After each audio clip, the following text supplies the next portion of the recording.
मारिया और जॉन जिस कॉलेज में पढ़ते थे उसी कॉलेज में जूली का एडमिशन होता है, पर जूली देखने में काले रंग की थी, इसलिए कॉलेज में पहली बार जब वो आई तो मारिया के साथ सारे स्टूडेंट्स जूली के काले रंग का मजाक उड़ाने लगे। ये कॉलेज में नई आई है क्या? देखकर तो ऐसा लग रहा है दिन के उजाले में जैसे काली रात। सचमुच इसे तो देख भी नहीं पा रही मैं। मारिया चल ना, इससे मजे लेते हैं। रहने दो मारिया, मैं इसे जानता हूँ। ये जूली है, मेरे ड्राइवर अंकल की बेटी। उन्होंने ही मेरे पापा की हेल्प से इसका एडमिशन यहाँ करवाया है। बहुत दिनों से पापा के पीछे पड़े हुए थे।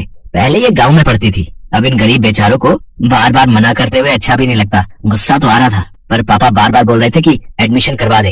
अरे यार, इसका मतलब अब रोजाना इस काली की शक्ल देखनी पड़ेगी। अच्छा अभी कैंटीन चलो, मुझे ठंडी ठंडी कोल्ड ड्रिंक पीनी है। इसे ज्यादा देर देखूंगी तो मेरा पारा और हाई हो जाएगा। मारिया और जॉन कैंटीन में चले जाते हैं। कुछ देर बाद जूली जॉन को ढूंढती हुई कैंटीन में आती है। John John. एक सेकंड मारिया, मैं अभी आया। जूली क्या हुआ, इतना चिल्ला चिल्ला कर मुझे बुला क्यों रही हो? मैंने तुम्हें पहले ही वार्निंग दी थी कॉलेज में मेरे से दूर रहना। मुझे तुम्हारे साथ रहकर अपनी इज्जत खराब नहीं करनी। अब जाओ यहाँ से। जॉन मैं तो बस तुम्हारा वॉलेट देने आई थी, मोटरसाइकिल के पास गिर गया था, ये लो। जॉन चुप हो जाता है और जूली रोती हुई वहाँ से चली जाती है। कुछ दिनों के बाद न्यू ईयर पार्टी थी। मारिया ने एक बहुत बड़े क्लब में न्यू ईयर पार्टी का आयोजन रखा था, जिसमें उसने कॉलेज के बहुत सारे बच्चों को बुलाया था। जॉन मैंने मॉम डैड को कह दिया है कि कॉलेज खत्म होते ही तुम अपने पापा का बिजनेस संभाल लोगे, उसके बाद हम दोनों शादी कर लेंगे। तुम तैयार हो ना? हाँ Maria, I love you so much. मैं तो खुद तुमसे ये बात कहने वाला था। तो ठीक है, इस बार न्यू ईयर पार्टी में तुम और मैं व्हाइट कलर की ड्रेस पहनेंगे और टाइम पर पहुंच जाना। मैं तुम्हारे बिना बिल्कुल भी नहीं रह सकती। मुझे जाते हुए इस साल को तुम्हारे साथ विदा करना है और आते हुए नए साल का स्वागत भी तुम्हारे साथ ही करना है। जॉन ये तुम्हारे नोट्स विलियम सर ने दिए हैं। ओह सॉरी, मुझे नहीं पता था कि मारिया तुम्हारे साथ है। एक नंबर की जाहिल गवार है ये लड़की, जब देखो पीछे पीछे चिपकी रहती है। ना शक्ल है ना सूरत है। जॉन इसे बार बार देखकर मुझे बहुत गुस्सा आता है। मैं घर जा रही हूँ, रात को न्यू ईयर की पार्टी में मिलते हैं। Okay bye. जूली तुम कितनी स्टूपिड हो। मारिया मेरी गर्लफ्रेंड है और वो हर समय मेरे साथ रहती है। तुम्हें कुछ तो सोचना समझना चाहिए। हम दोनों बहुत जल्दी शादी करने वाले, इसलिए वो मेरे साथ ही रहेगी ना। इसमें इतना चौंकने वाली बात नहीं है। सॉरी जॉन, आगे से मैं ध्यान रखूंगी। मारिया गुस्से में थी और वो गाड़ी में बैठे बैठे सोच रही थी कि जूली तो सारा काम खराब कर देती है। जब देखो जॉन के साथ चिपकी रहती है। शैली से इसका नंबर लेकर इसे आज रात की पार्टी में बुलाती हूँ और इसे इतना अपमानित करूंगी कि कभी भी जॉन के आसपास नहीं भटकेगी। मारिया अपनी फ्रेंड शैली से जूली का नंबर लेती है और जूली को रात की पार्टी में आने के लिए इनवाइट करती है। हेलो जूली। वो मैं गुस्से में थी, तुम्हें कुछ ज्यादा ही बोल दिया। मैं सोच रही हूँ तुम भी आज रात की पार्टी में जरूर आओ, ताकि हम सारे गिले शिकवे मिटाकर नए साल का दिल से स्वागत कर सके। तुम आओगी ना? ठीक है मारिया, मैं आ जाऊंगी, पर ज्यादा देर नहीं रुक पाऊंगी। हाँ हाँ कोई बात नहीं, तुम बस आ जाना। क्या बात है जूली, तुम यहाँ पे मेरे पीछे पीछे आ गई ऐसे बिना बुलाए?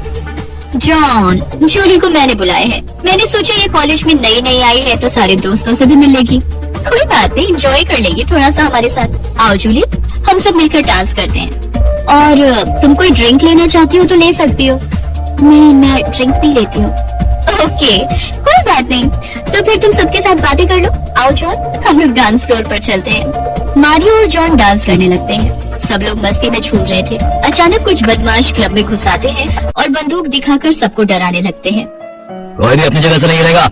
हमें सिर्फ बिजनेसमैन जोसेफ के बेटे जॉन को पकड़ना है, बाकियों से हमें कोई मतलब नहीं है, समझे? तुम सब यहाँ से जा सकते हो। चलो चल बे, जल्दी से ये जगह खाली करो। चल फट। मारिया जल्दी से मेरे पापा को फोन करो, वो पुलिस को लेकर यहाँ आ जाएंगे प्लीज। ए लड़की, क्या बात चल रही है? अपनी जान प्यारी नहीं है क्या? मैं तुझे भी इसके साथ मार दूं? नहीं नहीं, मुझे नहीं मरना, मैं जा रही हूँ। जॉन मैं तुम्हारे पापा को कोई फोन वोन नहीं कर रही हूँ, मैं तो अपनी जान बचाऊंगी। मारिया तुम मुझे प्यार करती हो ना, पर फिर भी तुम मुझे इन बदमाशों के पास मरने के लिए छोड़कर जा रही हो। प्यार माय फुट, अरे इस समय तो मुझे अपनी जान बचानी है। तुम मरो या जियो मुझे उससे कोई मतलब नहीं है। मैं यहाँ नहीं रुक सकती। तुम्हारे साथ रुककर मैं अपनी जान क्यों दूं? मुझे अभी जीना है। मैं तो तुम्हारे पैसों की वजह से तुमसे प्यार का नाटक करती हूँ। मारिया की बात सुनकर जॉन को बहुत धक्का लगता है और उसकी आंखों में आंसू आ जाते हैं। जॉन बदमाशों से घिरा हुआ था। उस समय कोई भी उसका साथ नहीं दे रहा था। क्लब के मैनेजर, वेटर सब क्लब के बाहर खड़े थे। कोई भी डरकर जॉन की मदद नहीं कर रहा था। जूली बार बार टेबल के नीचे छुपकर अपने पिता पीटर को फोन मिलाती है और सारी सच्चाई बताती है, पर अचानक एक बदमाश की नजर जूली पर पड़ जाती है। जूली अपना फोन वहीं छुपा देती है। भाई वो देखो वो लड़की वहाँ टेबल के नीचे। भागा, वरना तेरे सामने इस जॉन को गोली मार देंगे, समझे? नहीं नहीं, जॉन को कुछ मत कहो। तुम मेरी जान ले लो पर जॉन को छोड़ दो। अच्छा तेरा कौन लगता है ये? जो तो इसकी जान बचाना चाहती है? ऐसी काली शक्ल वाली लड़की का तो बॉयफ्रेंड तो नहीं लगता बे। भाई इसे एक तरफा प्यार कहते हैं, वो फिल्मों में होता है ना, छुप छुप कर प्यार करना। अरे ये तो पुलिस का सायरन है। लगता है कि इस लड़की ने पुलिस को फोन कर दिया। अरे अब से तो बहुत बड़ी गलती हो गई, ये लड़की तो बहुत चालाक निकली। जितनी देर में बदमाश संभलते पुलिस उन पर अटैक कर देती है और इतनी देर में जॉन के पापा और जूली के पिता भी अंदर आ जाते हैं। बदमाशों को पुलिस पकड़ लेती है और जॉन की जान बच जाती है। जॉन मेरे बच्चे, तेरी माँ का रो रो कर बुरा हाल है। आज जूली के कारण तेरी जान बच गई। जूली ने पीटर को फोन कर दिया और हम यहाँ तक पहुँच गए। थैंक यू जूली, तुम बहुत अच्छी हो। आज तुम्हारे कारण ही मेरी जान बच पाई। 12 भी बच गए। Happy new year Julie. Happy new year John. अगले दिन सब कुछ ठीक होने का पता जब मारिया को चलता है तो वो नया साल विश करने के लिए जॉन को फोन करती है। हेलो जॉन, सॉरी वो कल रात में बहुत डर गई थी इसलिए मैं तुम्हारे साथ नहीं रुक पाई। तुम ठीक हो ये जानकर मैं बहुत खुश हूँ। क्या आज नए साल के पहले दिन तुम मेरे साथ कहीं घूमने चलना चाहोगे? हम दोनों सब कुछ ठीक कर लेंगे। नहीं मारिया, हमारे बीच अब सब कुछ खत्म हो गया है। मैं जूली के साथ नया साल मनाने बाहर जा रहा हूँ। मुझे आज के बाद कॉल मत करना और कॉलेज में भी मुझसे बात करने की कोशिश मत करना, क्योंकि मैं नहीं चाहता कि जूली को बुरा लगे। इतना कहकर जॉन फोन को काट देता है। तभी सामने से जूली आती है और जॉन जूली को गले लगा लेता है। उसे पता था कि जूली से अच्छी लाइफ पार्टनर कोई नहीं बन सकती। जूली और जॉन दोनों मिलकर नए साल का खुशी खुशी स्वागत करते हैं।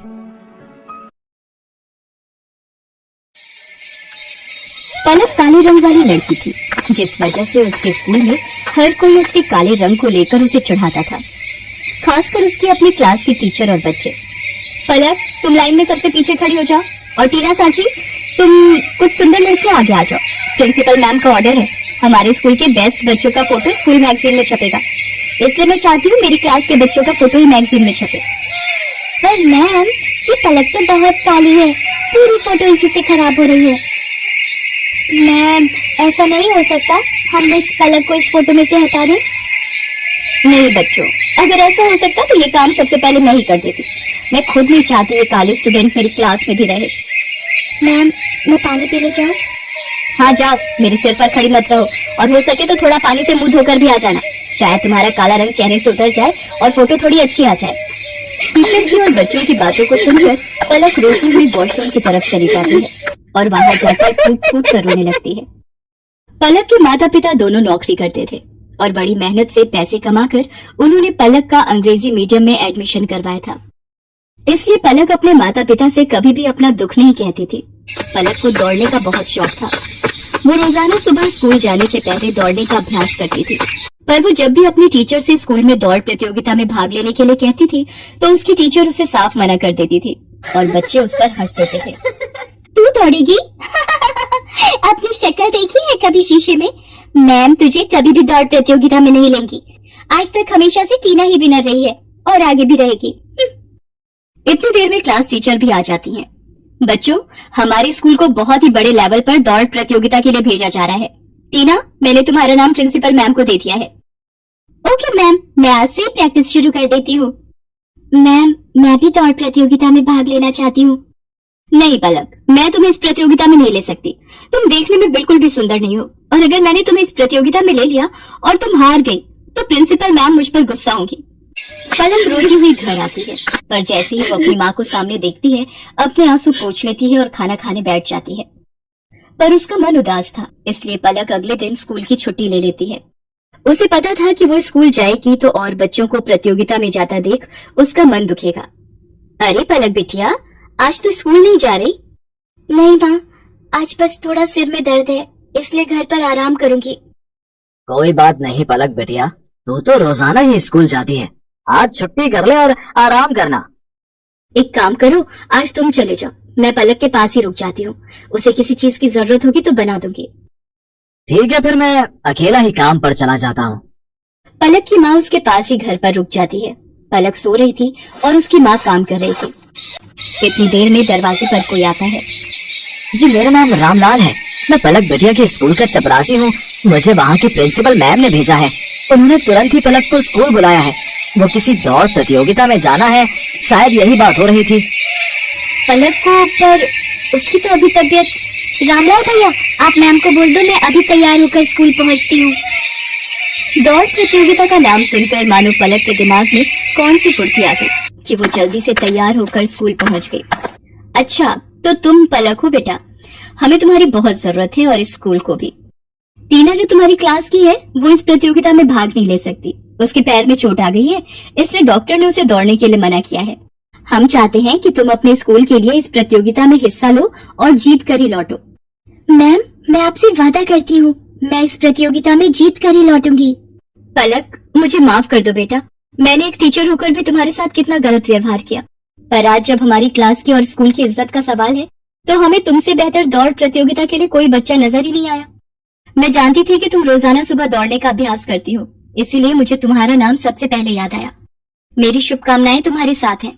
पलक, देखना तुम इस प्रतियोगिता में जीत कर ही लौटोगी। Thank you ma'am, thank you so much. मैं आपसे वादा करती हूँ मैं इस प्रतियोगिता में जरूर जीतूंगी। पलक की क्लास के सब बच्चे भी उसे शुभकामनाएं देते हैं और पलक पूरे जोश के साथ दौड़ प्रतियोगिता में हिस्सा लेती है और जीत कर लौटती है। उसकी प्रिंसिपल मैम और क्लास टीचर उसे इनाम में ट्रॉफी देकर सम्मानित करती हैं। ट्रॉफी लेकर पलक घर पहुंचती है। प्रतियोगिता जीतने की खुशी पलक के माता पिता उसके चेहरे पर साफ साफ देख रहे थे। उस दिन के बाद से पलक को कभी भी कोई भी उसके काले रंग के लिए नहीं बोलता था, बल्कि सब उसकी बहुत तारीफ करते थे।